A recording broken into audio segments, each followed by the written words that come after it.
Yo, what's good? What's good? What's good? Welcome back to the third intermission playoff edition. We're back in the postseason now, getting through some of these series, getting through some storylines, getting through also some big news that came down in the PWHL.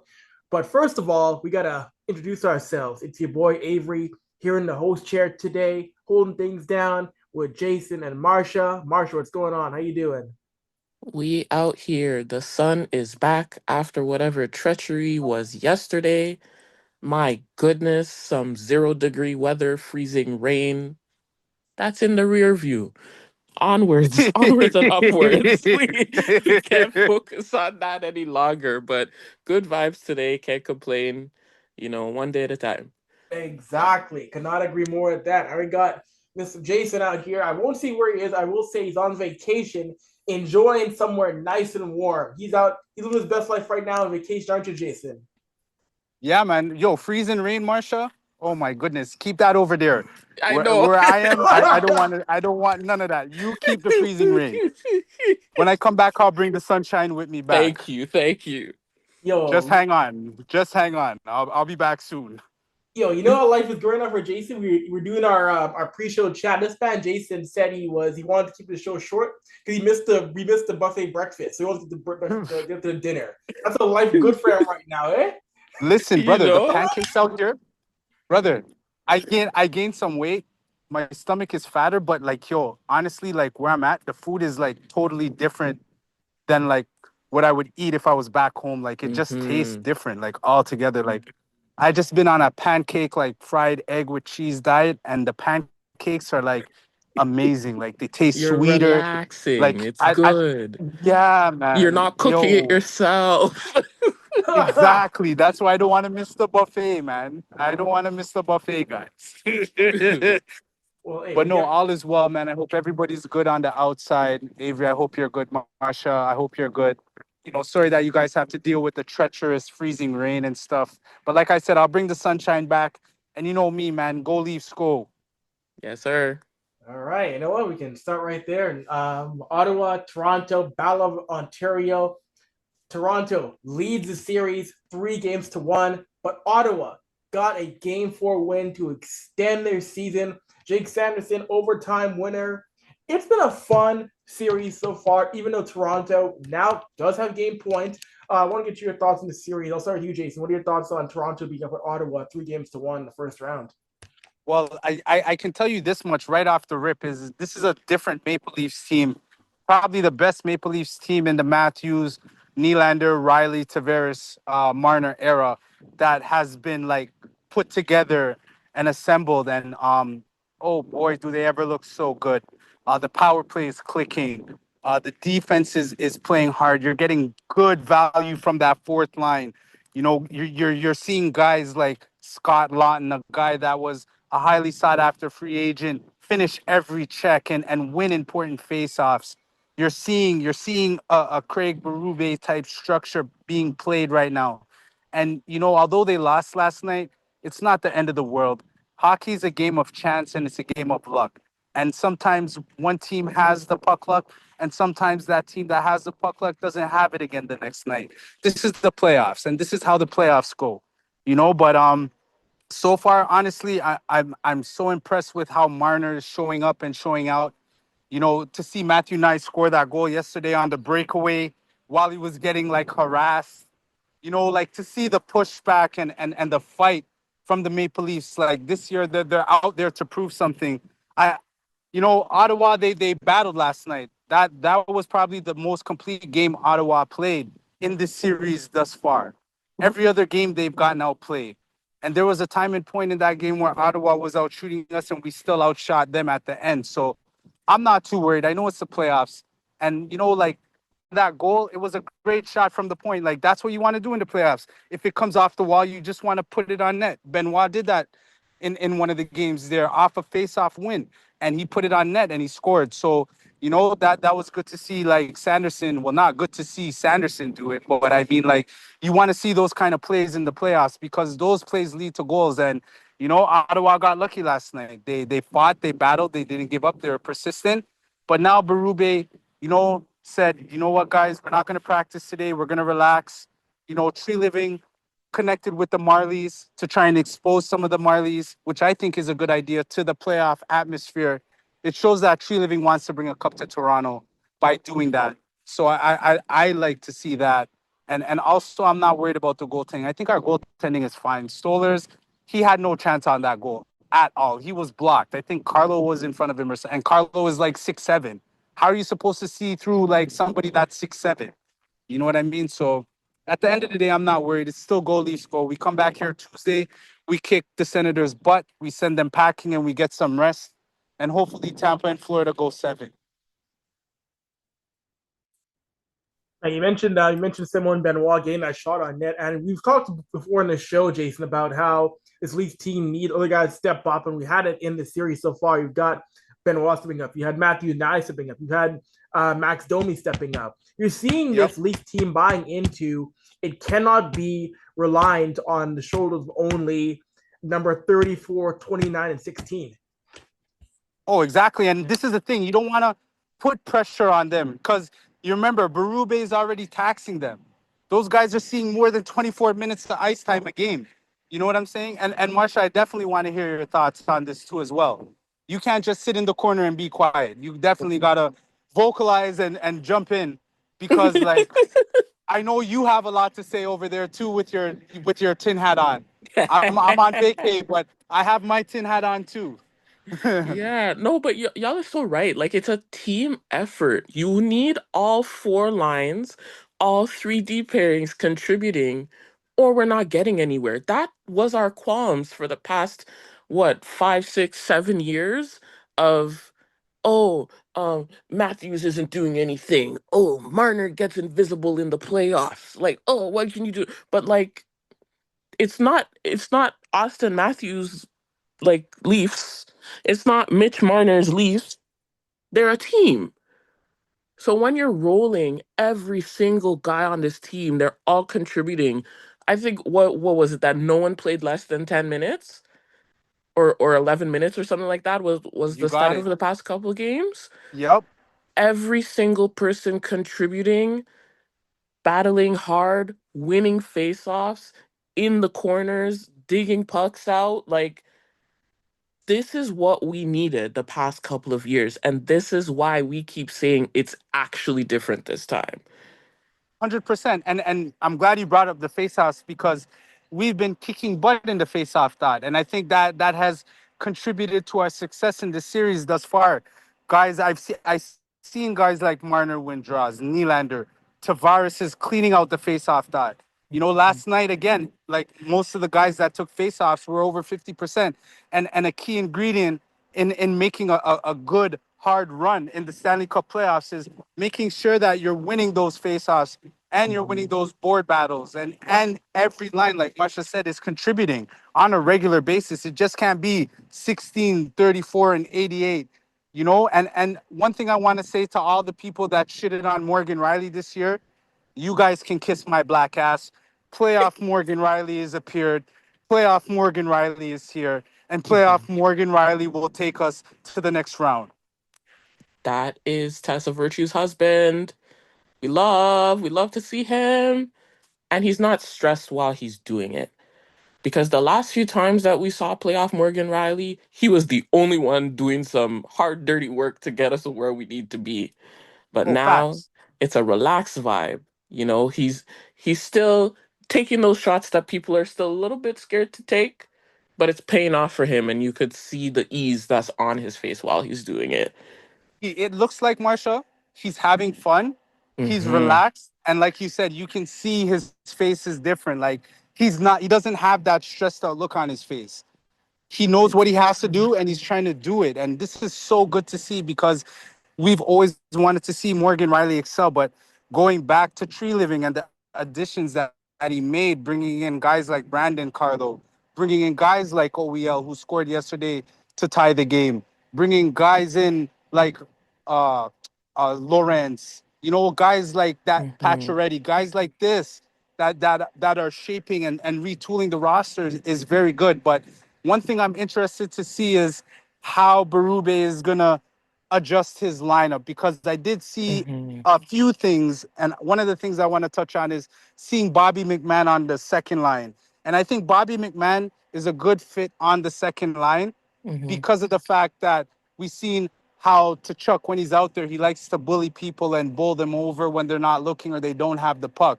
McMahon is a big boy from Alberta. Big up yourself, Avery. Bobby Mc Bobby McDavid. He is a big Yes. boy. He can take the he can take the punishment. You know what I mean? So if you put him out there with Tavares and Nylander, now on your second line, you have another net front present who can go to the front of the net and create havoc for Allmark and Hmm. allowed Tavares and Nylander to skate and work with the puck. So I'm kind of interesting to see how the lines are going to be tweaked for the next game as well, Marsha and Avery. No, I agree big time there because you know what? You need a little bit of a change. You need a little bit of a boost to the battery, so to speak, because when you think about it, that's the third game in a row that we went to overtime. We need to take them out in regulation because what are the odds that 3 games in a row you're going to overtime? That's why I was like, whatever happens, happens yesterday. Because Yeah, it's I seen just that. so like that's so Marsha was like like, mind blowing. whatever happens, happens. But yeah, the tweak is needed for sure. So I'm interested to see what's gonna happen tomorrow. Not tomorrow, Tuesday.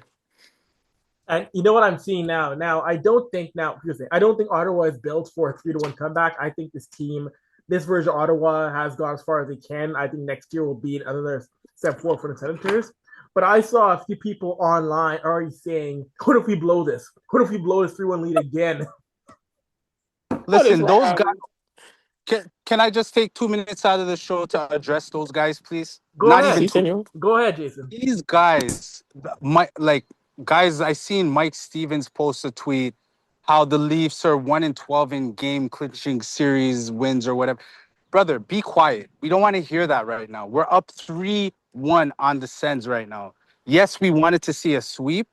Why are you complaining about us being 1-12 in series clinching games when we've come out in this series and completely obliterated everything Ottawa threw at us? We've dominated every aspect of this series so far. Why are you guys constantly on Twitter bringing up the negative? Why can't you just let us folk enjoy the ride? Let us have fun. Who cares if we lost one game? We're up 3 games to nothing. We won the first 3 games. You know what I'm saying? Like instead of posting the negatives, talk about how Mitch Marner is showing up. Talk about how Austin Matthews is looking very good. You know what I mean? Talk about how the defense is actually blocking shots. Marsha, I think you put up an interesting stat, or you mentioned an interesting stat in our group chat about the 67 block shots. Yes, my Yeah. team hat is on.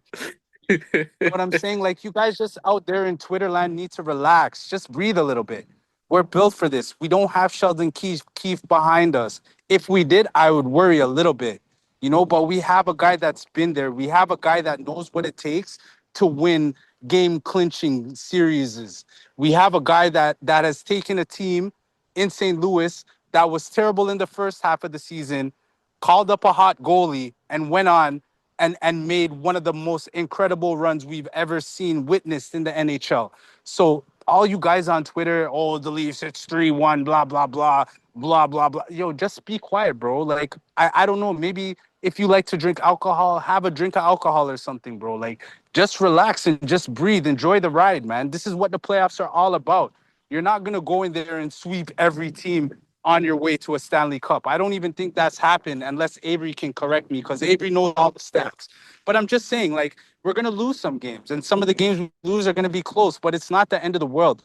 Like, one thing about our fan base, I love the passion.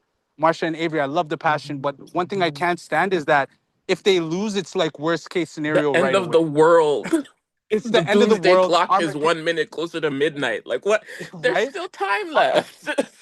the meteor is about to strike. Like, yo, you guys just breathe, relax, enjoy Yeah, and the like ride. even to Comfortably. that, it's And like the people on the broadcast is like, oh, there's people on this Senators team. Claude Giroux was part of the Flyers in 20 something, oh whichever it my was, goodness. that did a Oh reverse my sweep and blah. goodness. I'm like, This is supposed to be a Leafs home broadcast, is it not? What are we talking Yeah, about? but they don't they say that they're a Leafs home broadcast, but I swear they don't like the Maple Leafs. I don't know what it is. Like you have like Americans that actually like are siding with the Maple Leafs more than our own Canadians. And to me, that's sad because like I'm not saying that, oh, because you're in Canada, you have to be confined to follow a team in Canada. You can't Mhm. I'm not saying that at all. I know a lot of Canadian fans that watch the sports. Some are Bruins fans, some are Flyers fans. I've come across some Pittsburgh Penguins. I work with a guy that's a Pittsburgh fan. You know what I'm saying? So like at the end of the day, it's not that. But like if you're covering our team here in Toronto, don't be biased towards our team here in Toronto. You know what I mean? Show us a little bit of love. Give us a little bit of credit when credit is due. Mhm. Praise Marner, praise Matthews for how they've been playing. Praise Nylander for the amount of zone entries, controlled zone entries he's had in the series so far. You know, praise guys like Stolers for the way he's playing poised and calm and relaxed in the net. You know, don't let's talk about a reverse sweep with Giroux. Like, get out of here, bro. Well, Get out of here, bro. I'll get some more insight because this is a national broadcast now. So even though you're using more Leaf broadcasts, it's a national This broadcast. is true. So you are beholden to showing both sides of Ottawa and Toronto. So they can't be pro Leafs or pro Senators. It's that when it gets to the postseason, got to be a national broadcast. I mean, of course, things are going to be different when there's say an Edmonton, LA, or Winnipeg, St. Louis. But Simpson and Houston are beholden right now to being down the middle because you're catering to Sens fans and Leaf fans come playoff time. Mhm. This is fair. It is not the regular season.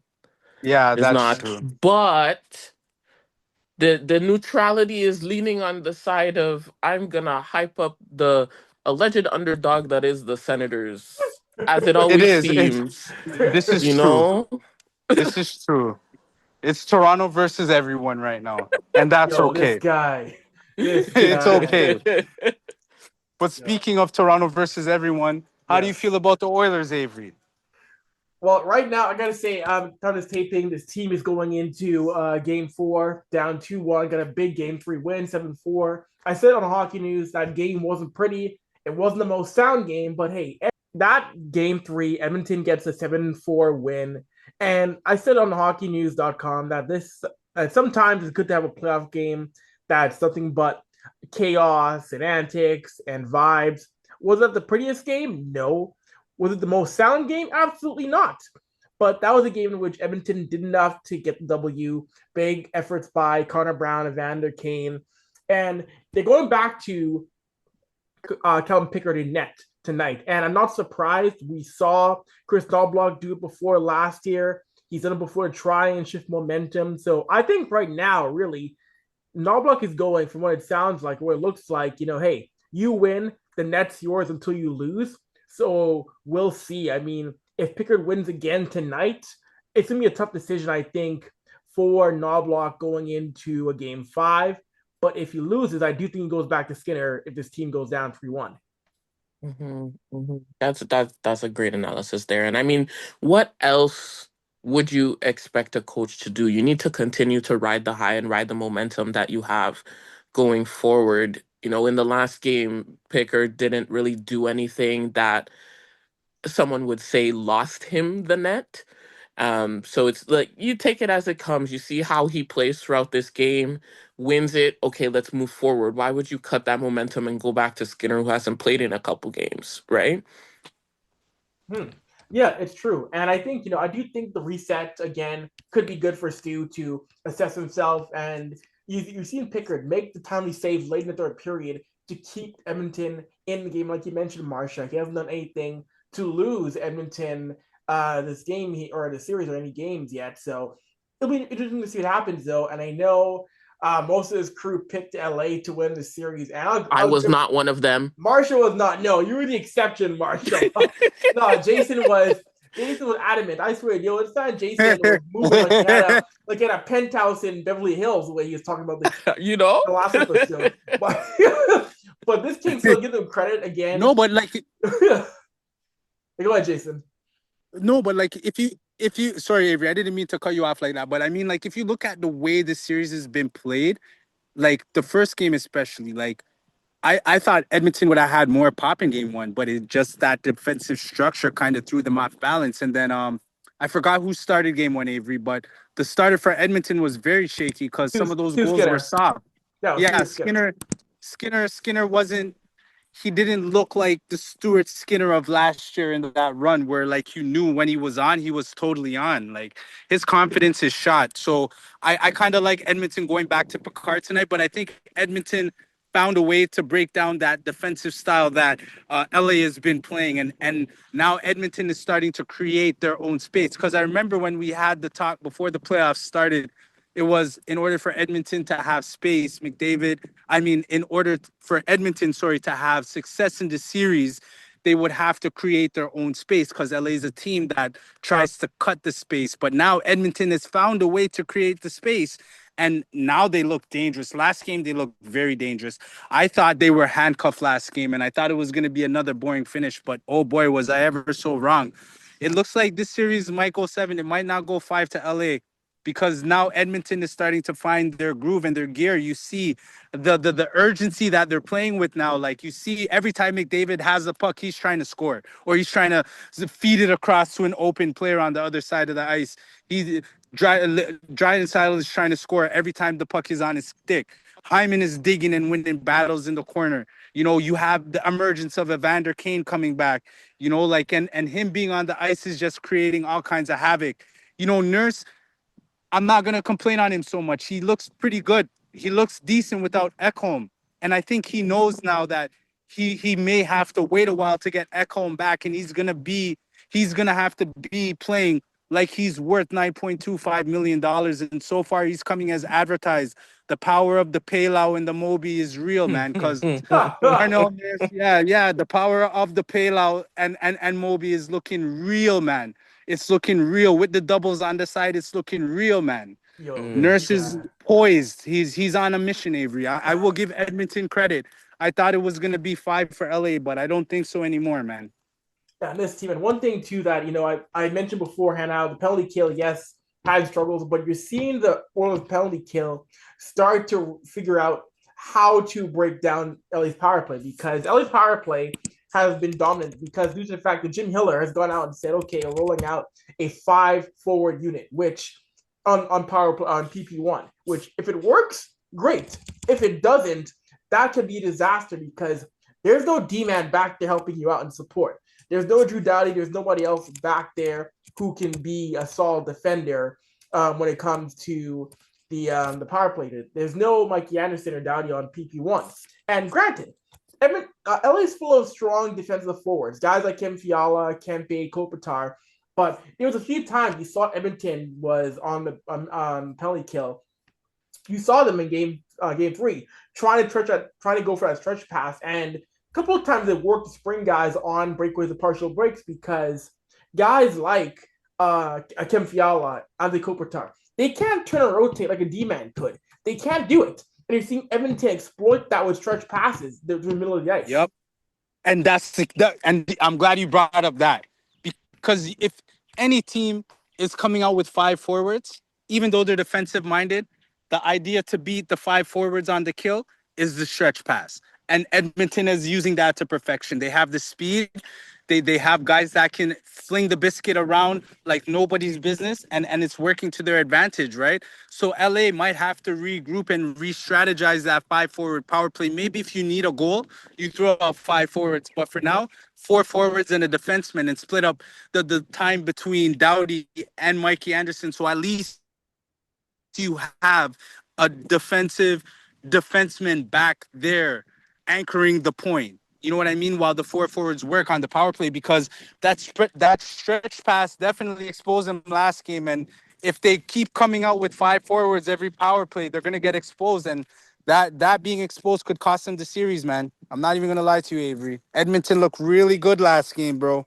It's a thing where, I get it because, going what works as worked for the Kings is 4 power play goals in all 3 games of the series. But all it takes is you being burned once or twice to readjust, to reconsider that. Because, yeah, you might get a couple of goals. But if Edmonton starts scoring shorthanded, because of that system where it has that flaw, if you don't score yourself, that's the thing where you might have to think about it's already high risk, high reward. That could be even more high risk, high reward if you start getting burned short-handed, even though you're trying to push for that goal with five forwards. So Oh, for sure, for sure. But how do you guys feel about the Montreal Washington series, though? I'll just Marshall let you go on that one. That's a the first thing you said when you mentioned that, I'm thinking of these mans on the bench like fighting away. Yo, Never I seen never that seen in that my ever. life. I can't recall that. I On the can. bench, fam? Like, yo, it's Yeah, like, yo, the man them had beef and they said, yo, Bedrin, like, yo, what are you saying? Yo, what are you saying? Yo, they squabbled in the bench. And then like in the three other bench. fights happened. Fam, I never seen anything like that. Outrageous. Outrageous. So I recall Outrageous. happening one time. This was pre-lockout Edmonton Atlanta. It was an old clip that got played a lot where an Oiler, Mike Bishai, fought Thrasher from the Atlanta bench. So that was the last time I recall seeing a guy. This was like in 2003 ish. Yes, Yeah. 20 years ago. Yes, Wow. so Yeah, I like, remember that. So I remember that it was vivid seeing Bishai in the Thrashers bench. But no, that you're right, Jason. That was funny. You know what's funnier too with Tom Wilson, Josh Anderson fighting on the bench? Just seeing the coaches not trying to step in, the coaches backing away and saying, "No, y'all got it. Y'all got it. You're good." but Avery, Avery, would you want to step in between Josh Anderson and Tom Wilson on the bench, bro? Uh-uh. I Hell know I no! I'm like not my taking that life. risk. You I crazy? value my life too. I value my life too. No, thank you. You guys want to go have at it. Let me get out of the way. Just that let me was get out of the way. that was funny. Like they were not trying to pull nobody apart. They was like, "Nah, you got it. Nah, it's good. Nah, have your fun." That was Mhm. jokes. You know what? They need to keep the entertainment value up because they were losing people, I guess. But they did something. Now there's hard beef going into this next Yeah, game. yeah. It'll Tonight, be tonight very, is very gonna be. interesting. Yeah, no, you're not lying, Marsha. Tonight's game is going to be really aggressive tonight. Like, you're going to see a lot of guys finish checks. You're going to see a lot of guys try to take shots. You're going to see guys try to run over guys. Like, I can't even recall a playoff where, like, a team was down to, like, a E-Bug goalie. Like, that's wild. Like, this series is just, like, the series of, like, unpredictable behavior by mans. Like, it's wild, but Yeah. I like it. It's good for the sport. You know what I But the mean? thing I'm To see. confused about, why is this man in practice? I think he's gonna start tonight. I seen him. I think No they're gonna way. start him. Yeah, I think they're gonna start him. It was bad at first, but I guess it didn't turn out to be as bad. Logan Thompson, it didn't turn out to be as bad as they thought. Because remember, when he was coming off the ice, he couldn't put no weight on his legs. So Mm-hmm. I thought he was Hmm. cooked. But I guess it may have been a contusion, a bump, or like when you hit your Hmm. leg and you Yeah. can't put pressure on it right away. But then after it starts to come back, and then you go for your Yeah. MRIs and whatever, and nothing is shown, and the doctor assesses it. So I think he starts tonight. That series looks very good. Another series that's surprising me, guys, is this St. Louis Winnipeg series, because I think all of us across the board said Winnipeg is going to handle St. Louis easily, but today St. Louis tied the series. That's a Yeah. back and forth. That's a straight seven. I'm not even fronting about that one. I'm surprised, but like Hellebuck is not like where we thought he would be.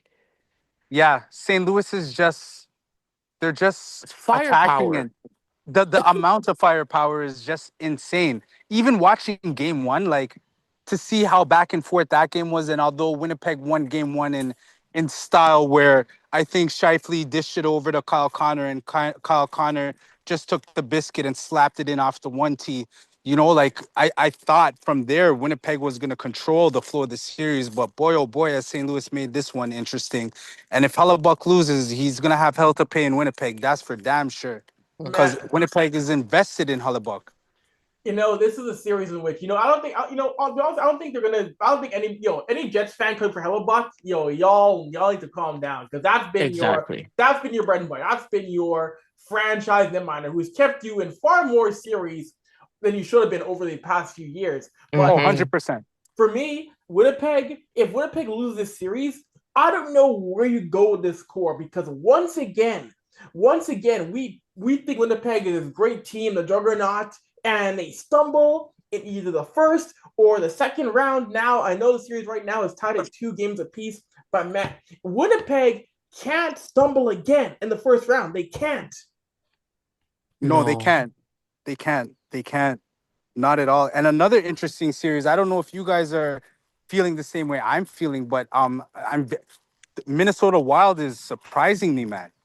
I thought Vegas would have just taken it to them like all the way. Like, okay, we're Vegas. We're just gonna beat the shit out of you. No, Winnipeg is not playing dead. These guys are tied at 2 right now. Like this is wild. Like this NHL Stanley Cup Finals is we thought it would go one way, but we're seeing that some of these teams that don't have the exact same type of firepower are making it up in different ways. Whether it be Mhm. defense, whether it be getting big saves at a key moment, whether it be the penalty kill. It doesn't matter how many superstars you have on your team. It just looks like Minnesota is hungry. So that series also is surprising me because I didn't think it would be knotted up at 2. I thought it would be like 3-1 Vegas right now. I didn't think Minnesota would have been able to compete with Vegas, the the Vegas cap bending Golden Knights of Las Vegas. Yo, this guy, here he goes. Don't let him start. Don't let him start. Yeah, we'll just save that for another day. It's But yeah, no, like the power of Marc-Andre Fleury keeping them afloat. I He's I don't not know what it playing, is. but it's his aura. I think so. Like, and him having a general that's one.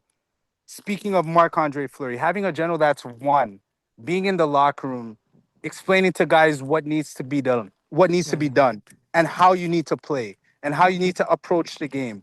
I think that's so beneficial for Minnesota because you see Kaprizov. I don't know if you caught his pass the other night, but this guy chipped the biscuit. When I say chipped, I think he was behind his own blue line, I want to say, give or take. I might be wrong by a couple of feet, but he was behind his own blue line and he did a sauce chip pass right on the tape of Boldy, who took it in and scored. That chip pass is a Wow. pass I have never seen from that distance. I've seen it from a distance, but that distance was insane. I'm Mhm. saying to myself, holy smokes, what a pass. Like Minnesota is definitely focused. They are hungry. And you know what? I know a lot of us said Vegas, Vegas, Vegas, but we might be wrong about that We series might, for yeah. sure. Yeah, We and you might be know, wrong. I'll give credit too. For a long time, the Minnesota Wild were easily one of the more boring teams in all of hockey. That Jacques Lemaire trap hockey that stayed forever and ever on. Man, the Minnesota Wild are now. I mean, come on, it was a snore fest, yo. It was Yeah, Yes. the Jacques Lemaire. Yeah, that trap hockey is boring as hell, bro. Like, what the yo. hell? If you need to get a back today, if you need to get a good night's sleep, put on Minnesota Wild hockey. You'd have been sleeping within 5 minutes. You'd have been out cold. Am I lying? Yo, am I lying? No, no, you're not lying. You're not lying, fam. Like, yo, for Yo, real, they play a boring style, but I don't know what happened because they're not playing a boring style. The no, style that they're playing is amazing hockey, bro. I no. love it. Guys like Michael Rossi, you mentioned Matt Boldy, Kaprizov, they've become a fun young team that gets after it in the Western Conference now. And I like the fact that the Wild are establishing themselves again as a team that wants to go out there and gun and try to compete in a high tempo offense. Mhm. And Oh, you for know sure, what? for sure.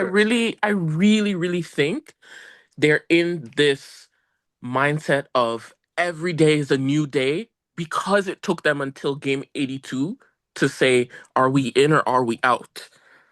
So they're Yeah. really just riding every single game. Like I'm putting it all out there. This is the outcome. This is what we want. You know, let's pick up the things we did really well. Let's acknowledge the things we did bad. We move on. We move forward. We elevate every single time. Well, yeah, and that's a valid point again, Marsha. Like you're on the money today, man. Um, do you have the winning lottery numbers? No, I'm just joking. But Hold on, let me check. but no, like they have this sense of like desperation to them because, like you said, like they had to wait till like game 82, right? And for a team that has that type of desperation, it comes with playing a different type of urge and style of hockey. Like, okay, we don't know when our last day is gonna be, so let's just go out here and excuse my language, let our balls hang. You know what I'm saying? And just let it ride. Like, you know what I'm saying? And this is, like I said, this playoff so far has been fun. Even the Colorado Dallas series. Like, Mhm. salute Landeskog, for scoring a goal. That was a beautiful thing to see. And that shot, Troy and I were going back and forth in the chat, and yeah, that was a nasty shot. Like, he didn't even miss a step. Like, oh my Mhm. goodness, he's back. Oh my goodness, is he ever back? Yeah, and jumping to that series now, right? Thank you, Jason. You mentioned that series, Jason. Dallas, Colorado, the one that everybody wanted to see happen, the two juggernauts facing off in round one. And Gabe Landeskog makes his return to the Avalanche lineup after 3 years away, following his process with his knee, trying to come back, trying to make it back to the NHL. The rumors on, if he's done, will he play again? Mhm. And to see him not only, of course, first return and play the AHL with the Colorado Eagles, but to complete his NHL comeback and be only the third captain to return to a team after missing over 1,000 days. Only the third man. The NHL's been around for over 100 years, and the only other players to miss time for that long was due to fighting in World War II. This is a Jesus. rare thing to Crazy. see happen, and to see him come back from all that time off and return to the Avalanche lineup and score. If you didn't like that, you don't have a soul. No, you're. These are fun things that are happening throughout, like for the first time in a very long time. I can say the NHL playoffs are fun. Oh, 100%, Marshall. Like, these playoffs altogether is just been amazing. Like, I feel it's so rejuvenating. Like, you guys, I don't think you guys understand. Like, I'm here on vacation, but I'm watching so much hockey. Like, and I'm watching the out of market games, right? So I'm Mhm. watching like the American games, and I'm watching the Canadian games, of course, but I'm watching the American games, and it's just like the style, the intensity, the pressure, the way these guys are playing. Like, it looks like these guys are having a blast, although they're serious and they're trying to compete for a cup. Like, you could tell, like, the vibe of this particular playoffs itself within itself is so different. And just touching on the Colorado Dallas series, I honestly don't know which way it's going to go now, because I didn't even expect Dallas to win those games in overtime that they won in overtime. So I don't know. I don't know. I just don't know. I Oh man, don't. no, it's been fun. Actually, I pulled up the note here. The other two players who were away for 1,000 days I mentioned, Leaf connection, the legend Still Apps in 1945, and Wings legend Sid Abel, 1946. Both Abel and Apps missed over 1,000 games. Like I mentioned, because they are fighting in World War II. Like Aye, that's Salute to a those aye. guys. Salute to them, man. They fought to free the world, so you got to salute that. They fought to free the world and came back and scored a goal. That's crazy. right? Like that is like that. I've always like those stories about the NHL during the World Wars. World War NHL to me is a fascinating thing to see how guys left their careers in the 40s to go fight and came back and resume. Like that's a different level of dedication in my mind. They're Oh, built different. 100%. They were built If if different back then. if that's not dedication, Avery, I don't know what is. You know what I'm saying? Like, you're going to fight a war to come back to score a goal in hockey. Like, come on, bro. That's huge. That's huge, man. So you Right? definitely got to salute those guys. This Yeah. Tampa series, though, I needed to go seven, guys. I don't know, Marsha. I needed to go seven, and I need them We to need the beat the rest. living. We need those two teams to beat the poop out of each other. That's what we need them to do. Just keep eating. Just beat the poop out of each other for the next few games. Oh my Yo, gosh. I think every Leafs fan was saying every Leafs fan wants to go see. Yo, I think Leaf fans would say, yo, can you make the series best of nine? Can they play a best of nine series, a best of 11 series? Yo, they want Yeah, this because series to go as long as possible between Tampa and Florida. oh yeah, they're both Mhm. they're both cap benders too. So they should play 10 games. playing 11. That should be their Oh punishment. god. That should be their punishment. playing a best of nine. Yeah, but no, Tampa actually looked very good. I don't know what Cooper said after the first two losses on home ice, but you could tell, even though they gave up the first goal early yesterday, they came back, they were poised, they maintained, they were throwing the biscuit around like nobody's business. And although we seen that dirty hit by T'Chuk, they still maintained their composure. Even though they got into a little squabble after, and I think that's going to be momentum, and it's going to be more momentum for them getting a guy like Brandon Hagel back. In that lineup with Sorelli and with Point and with Kucherov and Gunsel. Grunsel is starting to turn into the Pittsburgh Penguin playoff Grunsel, right? So, and that guy was a dangerous guy back then. Like, he was very dangerous. So to have him in your lineup in Tampa, he's going to cause a lot of problems for Florida. But Florida, again, they have that relentless forecheck. They're very physical. And I like the sportsmanship between Cooper and Maurice. I don't know if you guys caught the commentary, the hit on Barkov. We only hit guys that have the puck. You know what I mean? And Wasn't there Cooper something came. about them like taking one took another's like quote bar for bar or something like Yeah, that? that's exactly what happened between Yeah. Cooper and Maurice. I don't have the quotes in front of me, but I like the sportsmanship. And those are two vibrant coaches that have that sportsmanship behind them as coaches, right? So it's very good to see that in that atmosphere in the playoff environment. Honestly, Mhm. I don't know how that series is gonna go, guys. And to me, it doesn't matter who we play, but I have a preference. It would be Tampa because Matthew Nyes owns Tampa Bay. So, but Hmm. I don't know how that series is going to turn out. That one is going to be sticky. I don't know what you guys' thoughts are, but I don't know right now. uh, I want to say, how do y'all feel about people in the TTC chanting "We want Florida"? Those guys are see like now you're going to make me rant for 17 minutes. I don't want to do that. The guys with the brooms too, all these kids, they're so oh my goodness. They don't That- understand like the don't do bad that stuff. juju. Like there's a certain etiquette. Exactly, Marsha. The bad juju. There's a certain etiquette that you're supposed to have as a fan. Don't go to the game with a broom. Don't do none of that shit. Just cheer and support your team. That's it. Don't do none of this extra shit. Because when you do this extra shit, the juju spreads. I don't want the juju around me. You guys keep the juju on your side. Keep the juju away from us. We don't want it. No, thank you. Oh my Oh goodness. man, it's that poking the bear thing. I mean, I get the passion, I get being amped up, but man, that's some serious poking the bear right there. That's some serious poking the bear stuff I saw down in what looked like to be the Union Station.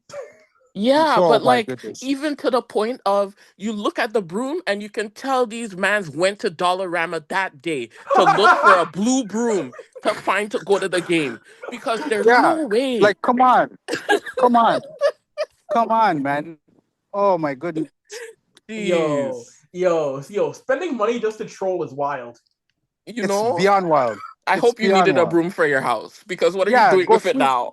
Yeah, take the broom and sweep out the corner and the crevices them in the house with the broom.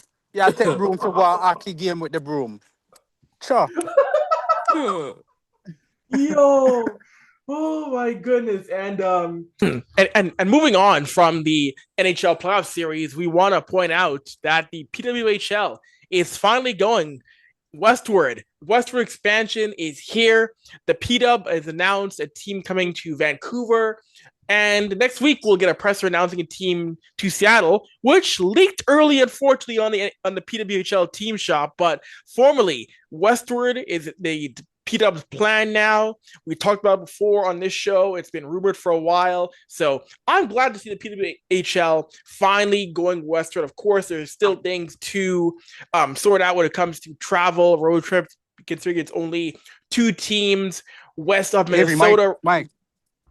Again? Yeah. It Jay, just that shipped might be out for your like a week. connection. It could be my connection, so just keep going. Oh, one sec. Okay, hear me now? Okay. Yeah. I'll do it again. Okay, one sec. All right. So all right. Jumping from the NHL playoffs to the PWHL, the PW is finally committing to westward expansion. The league is going next year to Vancouver, and it'll be announced shortly. The league is also going to Seattle. Westward commitment. It's long overdue for women's pro hockey. I like it. Of course, there's still things to sort out with the league having only two teams west of Minnesota, but that'll be sorted out. And a future that we'll see more teams to come in the Pacific and Mountain time zones. I'll start with you, Marshall. What are your thoughts on Seattle and Vancouver coming to the PWHL next year?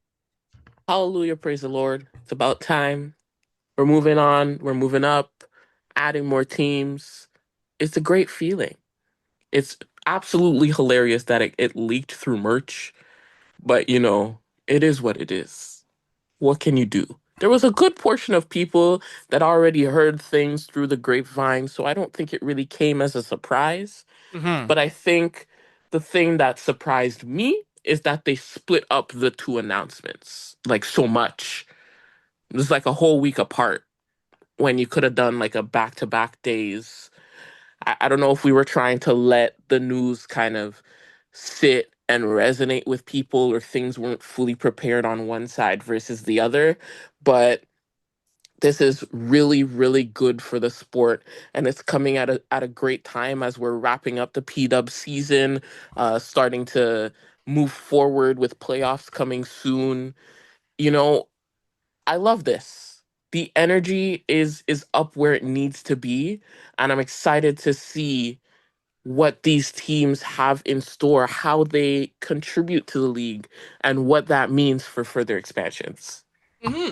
Yeah, no, I could not agree more. It is funny. I would imagine it probably came down to logistics and planning as to why that was held off, because you would think you would want to get both out of the way in the same week. So it must have just been planning when it came to how they're going to execute that Seattle press conference, which is happening this coming week here.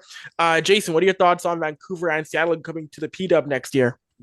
That's good. The only issue I have with that is like with the other East Coast teams, like the flights and the what am I looking to say? The way they're going to coordinate the scheduling. Hmm. But I think it's good for the league because we've been talking about this and advocating for the league to grow. So it's good to see that the league is taking the steps necessary for the league to grow, get more women involved in the sport. Give some other players around the world the opportunity to play hockey on a higher level. I would say right now a higher level for professional women's hockey. You know what I mean? And that's definitely a good look. In regards to the announcements, maybe they could have done it better. Maybe they couldn't have, but ideally, like you got to give them a little bit of credit because this is the first like real go around, and they're gonna make mistakes along the way. Maybe they use this as a better a learning lesson as far as okay. It is good. And when it comes to growth, one of the big things is that a 6 team league cannot stay at that level forever, because you've got a lot of top talent coming up throughout the ranks of the college teams, overseas players, and at a certain point, a 6 team league isn't big enough for the talent that's coming up through the ranks of other pro leagues in Europe and the NCAA and U Sports. So you're going to have to grow eventually. And Seattle and Vancouver are going to give more women places to play in North America. Yes, definitely. Hundred Because if percent, that's not 100%. happening, you have what the issues that are going on in the WNBA. You Mm-hmm. have people that are drafted, you have people part of rosters. By the time the season starts, you have half those people gone because there's no spots for them anymore. Exactly, exactly. Yep. Yeah. No, it's so true. And we're seeing WNBA. Yeah, that league is now expanding with, again, Golden State coming in this year and Toronto and Portland coming in next year. And we see the NWSL and women's soccer growing, the NSL. Like, we're seeing these leagues say, hey, we got to find a way to get in here and give women more places to play. And Jeff Merrick wrote about it in DFO how the league also looked to at Edmonton and Denver as future expansion markets. So it's looking like Western expansion is going to be a thing that we're going to hear more about if indeed, we do commit to seeing an Edmonton and Denver franchise in, say, a year or two or a couple of years, whatever. Because I do think that it'll be nice to see a league that is at 12 teams or 14 teams with an even amount of teams in the East and West, and still adding and still giving markets Mhm. like Chicago, like Pittsburgh, like Quebec City, their own teams as well too. Oh, Oh, for sure, that would be bro. amazing. Yeah, because then we could like have like legit like imagine if they get like a team in Quebec. That would be crazy because the Montreal Quebec rivalry will be right back on. But this time it's like women and like I said, I think there was a women's hockey fight I seen the other day, like not the other day, but some time back, and I was Yes. shocked. Yep. Like Yeah. these women that play the sport are not the women. They do their feminine things. I'm not gonna lie. They go do their nails, but their nails are not like super long. Their nails are super short. Like they were punching each other with the gloves on and shit. I was like, holy shit. Normally, like men would just take off the gloves. These women were just going at it. Like they hated each other. Like, oh my goodness. I love women's hockey. Yeah. I'm definitely advocating and loving women's hockey. They play the game hard, physical, and they play it like with everything on the line. And you'd love to see that. You'd love to see that. Yeah, you're referencing the Boston Ottawa fight with Jill Sonne and Teresa Yes. and Teresa Vansova. And I watched that fight. Yeah, that was the first recorded actual fight in PWHL history. And of course, gloves make sense because in women's hockey, everybody wears a cage or a bubble, so it wouldn't make sense to take your gloves off in this league. Yeah, definitely. But just to see that shows you that women, like men, can play this game at a very high intensity pace. And this is what we want to see as fans, man. So salute the P Dub. Hopefully you guys continue to grow and flourish. And we here at our podcast definitely want to see you guys grow, man. Real shit. And wanting to add here, time of this lovely taping, Yes. the Toronto Scepters have officially clinched a playoff spot for the second year in a row. There you go. Redemption time now, man. Sir Nurse, Spooner, redemption. Let's go. Let's go, ladies. And you know what's funny? You mentioned how they have clinched a playoff spot. One thing that I have liked is that, man, that first spot in the league isn't settled just yet. Montreal's at 48 points, Toronto's at 45. Those two, Montreal is secure. Well, not secure, but they have 2 more games to go. It's not done yet. If Montreal loses out and Toronto wins out, Toronto gets top spot in the PDUB going to the postseason. Yes. Well, you want that advantage. Yeah, we want that advantage. So let's see how it's going to play out. It's going to be very interesting to see how that plays out. I believe it's Tuesday and Saturday are the next 2 Scepters games. So we'll see. We'll definitely see how that ends up playing out before the playoffs start.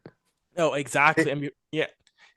And I was just gonna say before you guys continue. Sorry, Avery.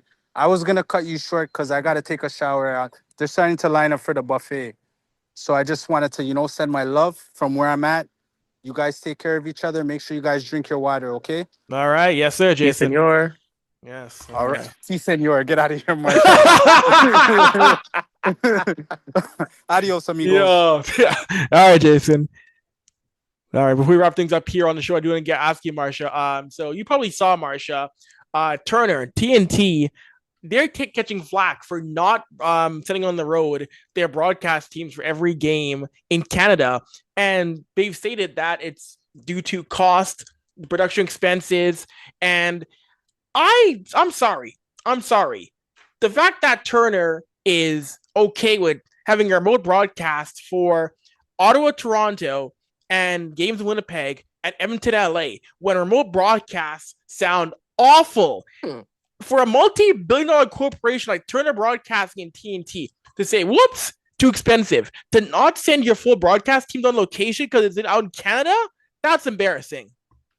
Embarrassing. It's disrespectful to media. It's disrespectful to the sport. It just goes to show how much you really don't care. Because what do you mean? All these years, you have people that you can send out.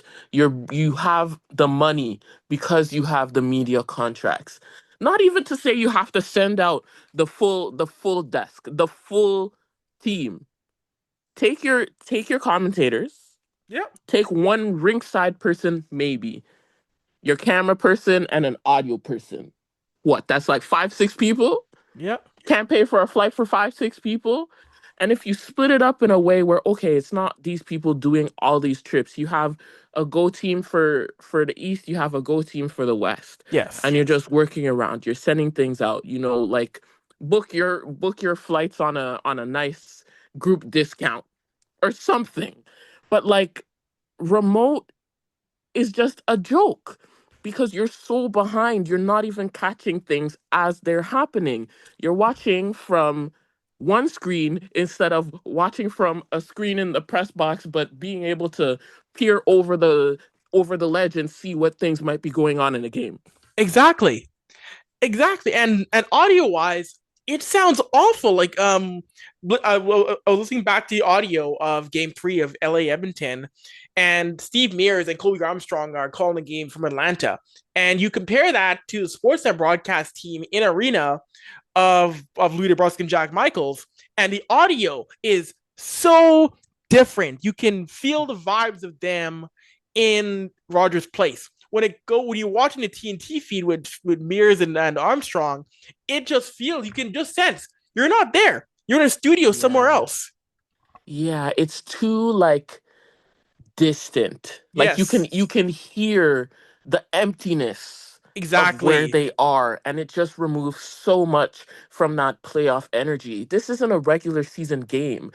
You need to bring in that energy. Yeah, you absolutely have to. And the only person that they sent to Edmonton was Jack Redmond, who I ran into today. Jackie's the only one actually in Edmonton for game three and game four. So I think, I mean, yes, as much as you have Jackie down there doing ringside reporting, she can only do so much to convey what it's like in Edmonton. Yeah. That's a big miss on their part, and I hope as we go forward in these playoffs that they realize how much of a mistake that they're making and they Mm-hmm. find the money somewhere, because you're really losing out on people listening to and watching your version of the broadcast because they're just really sick of the sound. Like Yeah, it's not conveying what we need it to convey at this point in the season. no, exactly. And the thing is too that you talk about, traveling through Canada, but at the same time, I don't feel bad for you because you know what league you signed up for to broadcast. It's not the NFL or the NBA or Mhm. MLB, where you might have to go to Canada once in a while to play the Toronto team. Mhm. There are seven teams in Canada in the NHL, and you're acting like Mhm. you're just not learning this. Come on now. That's a knock on the budgeting team, a knock on the finance team, a knock on the logistics team. What are we doing? Like, What are we doing? blows me away that you want to cover the league in the Big Four, the most Canadian teams, and then say, "Oh, we gotta go to Canada again, or this Mm-mm, much." Like what? mm-mm.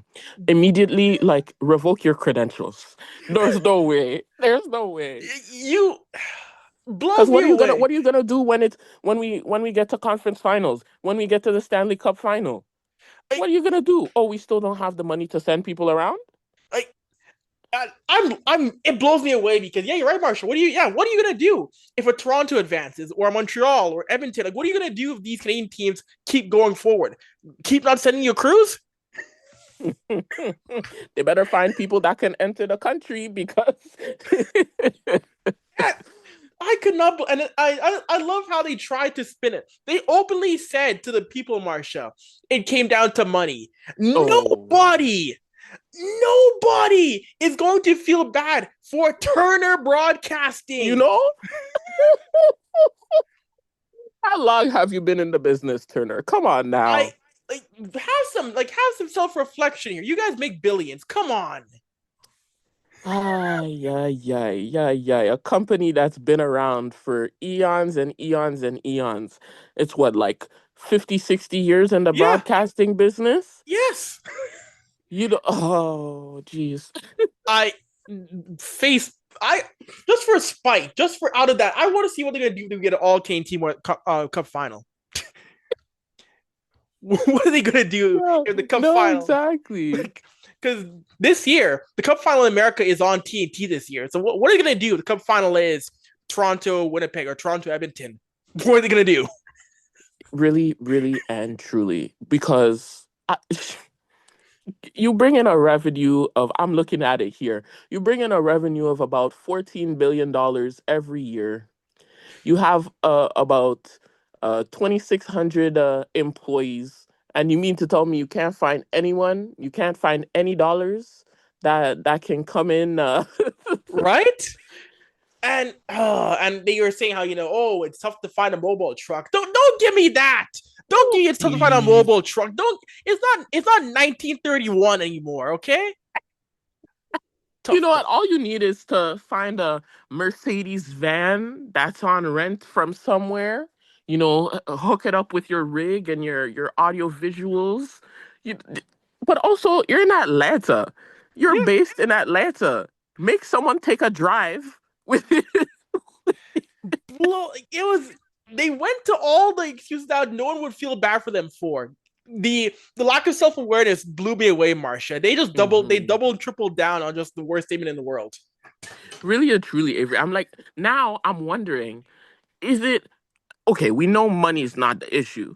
Is it just that they have no one that can enter the country right now? I I don't Do know you if have a passport? Do we not have? that's the thing Are I've we learned. missing visas? That's the thing I've learned over the past year or two that there's a lot of people. There are a lot of people. I mean, not all, but there's a lot of people down south who just don't think they have to leave the country for work. So Mhm. so they don't have those visas to leave the country to work, or they don't have a passport. They don't think they're going to be leaving the country for their jobs, so they have no way to work outside the country. It blows my mind. Blows my mind. Like again, I would assume as much. You're in the NHL, just assume you're gonna eventually have to go to a Canadian market. You know, And man. my last point before we wrap up before we end the show here. It's bad. Okay, bad. Okay, whatever. You can't go to Edmonton, Winnipeg. Fine, but you don't go to Ottawa when you were in Hey. Toronto. Like you can't go 2 hours to Ottawa. Come on now. Come on. Oh Be for gosh. real. They're just not serious. That's really and truly all it boils down to. They're not serious. No one should watch their elements of the broadcast because you're not getting anything out of it until they can open their eyes, open their wallets, and say, "Hey, let's make this what it needs to be." Don't pay them any mind. Let them lose it in the face of no viewers. Just blows me away. And oh, Jason mentioned in our chat. Last series we didn't get into it, but New Jersey and Carolina. Your thoughts on what was supposed to be the boring series, which actually has kind of been fun watching Devils and the Hurricanes go at it. I'm riding out for my guy Freddie Anderson. Like, he's he's doing the thing. Yes. I'm so surprised that this series, which was such a nothing series before we started, Mm-hmm. has turned into sheer greatness from the Devils wag jackets to the players on the ice. There's Yes. just a lot of energy and a lot of deep down dedication of these players not wanting to be down and out. Nope. Exactly. And for Carolina, I want this to be the year they can finally take the next step because we've seen them be so close, so close, so close. So if they can find a way to again make it to an Eastern final, because that's a fun team that's been trying to push. And I love Rob Brindamore, what he's done as head coach in Carolina. Rob Brindamore, he's that rare great player who has turned out to be a wonderful head coach. Hmm.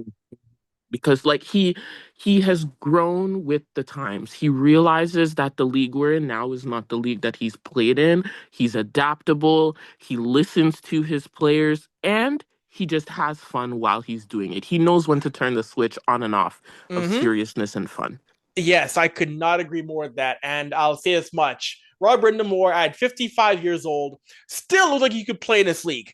He still looks like Hmm. he could play. Because I don't know. That man is still, seeing him, Marsha, in the, you remember when NHL, that bubble series in 2020? Yeah. This man, Rob Brindamore, been retired for a decade, still out here walking around in a no shirt on and an 8-pack. What? Abs 4 days. Holy crow. That's what a man called Rod the Bod. You know? Wow. I That feel like that would be fun. Pull up, do like a coaches versus players thing. And Carolina is the kind of team that would do like have the energy to do something like that. I feel like that would be really fun. Yes, no, that's a team in which the Hurricanes they've grown on me a lot. That is a fun team in which if someone that's a team where I would not feel bad seeing them win a championship with the core they've got, Marsha. 100%. All right, and with that being said, that's it for the third intermission, one of our first playoff shows. And don't forget, May 27th, come down to Stacked Market, take in third intermission live. We'll have panels, we'll have guests. come down, meet the crew, say hey, be the people we're going to be down with.